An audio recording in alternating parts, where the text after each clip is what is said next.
ଜୟ ଜଗନ୍ନାଥ। ନମସ୍କାର ଦର୍ଶକ ବନ୍ଧୁ। ହରିଓಂ ପରିବର୍ତ୍ତେ ହ୍ୟାଲୋ କାହିଁକି? ଫୋନ୍ଟିଏ ଆସିଲେ ପ୍ରାୟ ଅଧିକାଂଶ ବ୍ୟକ୍ତି ହ୍ୟାଲୋ କହିବା ଦେଖାଯାଏ। ଯେଉଁଠାରେ ହ୍ୟାଲୋ ଶବ୍ଦ ଉଚ୍ଚାରଣର ଆବଶ୍ୟକତା ପଡ଼ିବ ସେଠାରେ କୁହାଯାଇପାରେ। ତେବେ ଆମେ ଓଡ଼ିଆ, ଘର ଆମର ଓଡ଼ିଶା, ପୁଣି ଭାରତୀୟ ଏବଂ ମାତୃଭାଷା ଓଡ଼ିଆ ଥିବାବେଳେ ଦରକାର ନଥିଲେ ହ୍ୟାଲୋ ହ୍ୟାଲୋ ଫୋନରେ ଶୋଭା ପାଏ ନାହିଁ। ଆମ ମାତୃଭୂମି ଓ ମାତୃଭାଷା ନିମନ୍ତେ ଆମେ ଗର୍ବ ଅନୁଭବ କରିବା କଥା ଏବଂ ଗୌରବ ମଧ୍ୟ। ଆଉ ମଧ୍ୟ ଓଡ଼ିଶାରେ ଓଡ଼ିଆ ଭାଷାର ଗୁରୁତ୍ୱ ଦେବା ନିମନ୍ତେ ସରକାରୀ ଓ ବେସରକାରୀ ସ୍ତରରେ ଉଦ୍ୟମ ଚାଲିଥିଲା ବେଳେ ଆମର ନିଜ ଭାଷା ପ୍ରତି ଆଦର, ସହାୟତା, ସହାନୁଭୂତି ଥିବା ଦରକାର। ଓଡ଼ିଆ ବିଶ୍ୱବିଦ୍ୟାଳୟ, ଓଡ଼ିଶା ଗବେଷଣା କେନ୍ଦ୍ର, ଓଡ଼ିଶାରେ ବିଭିନ୍ନ ଅନୁଷ୍ଠାନ ଓ ଅଫିସରେ ନାମ ଫଳକ ଲେଖାର ଦାବି ଏବଂ ଓଡ଼ିଆକୁ ସରକାରୀ ଭାଷା ରୂପେ ମାନ୍ୟତା ଦେବାର ସମୟ ଉପନୀତ ହୋଇଯାଇଛି।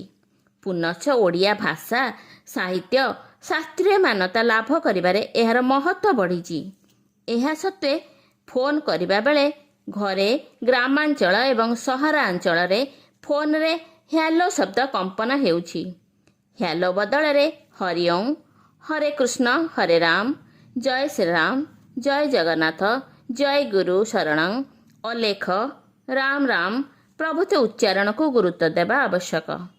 ଆମର ପିତାମାତା, ଅଭିଭାବକ, ଶ୍ରମିକ, ଛାତ୍ରଛାତ୍ରୀ, ଶିକ୍ଷକ ଓ ଶିକ୍ଷୟିତ୍ରୀ ଏବଂ ନେତୃସ୍ଥାନୀୟ ବ୍ୟକ୍ତି ହ୍ୟାଲୋ ଶବ୍ଦ ପରିତ୍ୟାଗ କରିବା ପରିବର୍ତ୍ତିତ ସ୍ରୋତରେ ସାମିଲ ହେବାର ସମୟ ଉପନୀତ।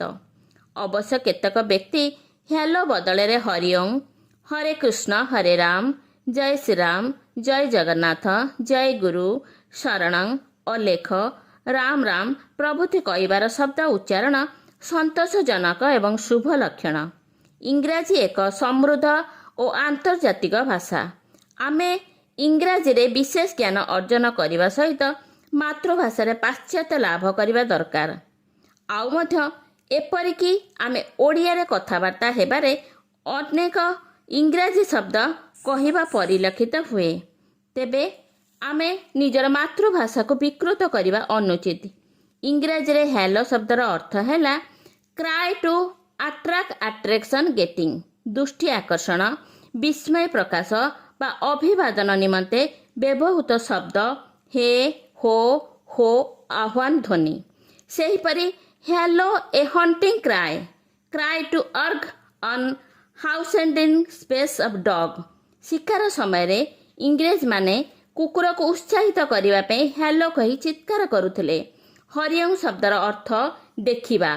ହରି ଅର୍ଥାତ୍ ପରମେଶ୍ୱର, ନାରାୟଣ, ବିଷ୍ଣୁ, କୃଷ୍ଣ, ରାମ।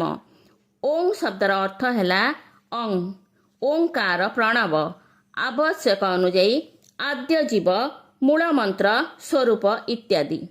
ଏହିପରି ହରେ କୃଷ୍ଣ, ରାମ ରାମ, ରାମକୃଷ୍ଣ, ଜୟ ଶ୍ରୀରାମ, ହରେ ରାମ, ଜୟ ଜଗନ୍ନାଥ ପ୍ରଭୃତି ଶବ୍ଦର ଅର୍ଥ ଜାଣିହୁଏ। ଅନୁକୂଳ ଚନ୍ଦ୍ର ଭକ୍ତବୃନ୍ଦ ଜୟ ଗୁରୁ ଶବ୍ଦ, ମହିମା ଅଲେଖ ଭକ୍ତବୃନ୍ଦ ଶରଣଂ ବା ଅଲେଖ ଶବ୍ଦ ପ୍ରଭୃତି ବ୍ୟବହାର କରିଥାନ୍ତି।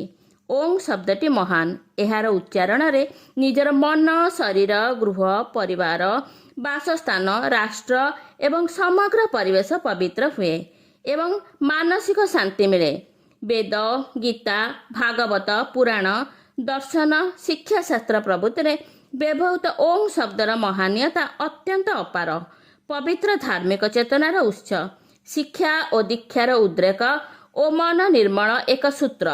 ଦେବାଦେବୀ, ପୂଜାପାଠ, ମନ୍ତ୍ର, ଯଜ୍ଞ, ଜପ, ହୋମ, ତପ, ପ୍ରାର୍ଥନା, ଯୋଗ, ସମସ୍ତ ବୈଦିକ କାର୍ଯ୍ୟ, ଭଜନ, କୀର୍ତ୍ତନ ପ୍ରଭୃତିରେ ବ୍ୟବହୃତ ଅତ୍ୟନ୍ତ ମହନୀୟ। ଏପରି ଶବ୍ଦର ଉଚ୍ଚାରଣରେ ଆମର ମନ, ପରିବେଶ ଶୁଦ୍ଧ ହେବାର, ରାଷ୍ଟ୍ରର ମଙ୍ଗଳ ସୁନିଶ୍ଚିତ, ସ୍ୱଚ୍ଛ ଭାରତ ଗଠନ ଏବଂ ରାମରାଜ୍ୟ ପ୍ରତିଷ୍ଠାର ଏହା ସହାୟକ। ଏବେ ବିଶ୍ୱର ବହୁତ ଦେଶ ଏବଂ ଭାରତ ତଥା ଉତ୍କଳ ପ୍ରଦେଶରେ ପବିତ୍ରତା ଫେରିଆସୁ, ଏହାର ଆମର କାମ୍ୟ। ତେବେ ଚୋରି, ଡକାୟତି, ବ୍ୟଭିଚାର, ବଳାତ୍କାର, ଦୁର୍ନୀତି, ହତ୍ୟା, ଆତ୍ମହତ୍ୟା, ଭ୍ରୂଣ ହତ୍ୟା, କନ୍ୟା ଜନ୍ମକୁ ରୋକିବା, ଅତ୍ୟାଚାର, ସ୍ୱାର୍ଥପର ଭାବ, ଗୋଳମାଳ, ଠକାମି, ସନ୍ତ୍ରାସବାଦ, ଆତଙ୍କବାଦ ପ୍ରଭୃତିରେ ଆମେ ସମ୍ମୁଖୀନ।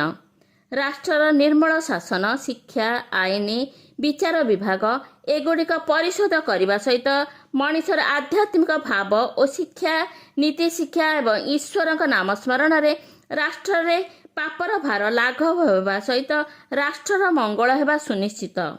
ହରି ଶବ୍ଦ ଉଚ୍ଚାରଣରେ ଲୋକଙ୍କର ବ୍ୟବହାର ପରିମାର୍ଜିତ ହେବା ସହିତ ମନରେ ସଦ୍ବୁଦ୍ଧି, ସତ୍ଚିନ୍ତା, ସତ୍ମାର୍ଗ, ସତ୍କର୍ମ, ପ୍ରେମ, ସ୍ନେହ, ସହିଷ୍ଣୁତା, ଦୟା, ତ୍ୟାଗ, ସେବା ପ୍ରଭୃତି ଭାବ ଉଦ୍ରେକ ହେବ। ଆଉ ମଧ୍ୟ ଆମର ମନରୁ ଘୃଣା, ହିଂସା, କପଟ, ଭୟ ପ୍ରଭୃତି ଦୂର ହୋଇଯିବ। ଆଉ କ'ଣ ପାଇଁ ହେଲୋ? ଆମେ ଓଡ଼ିଆ, ଆମର ମାତୃଭାଷା ଓଡ଼ିଆ।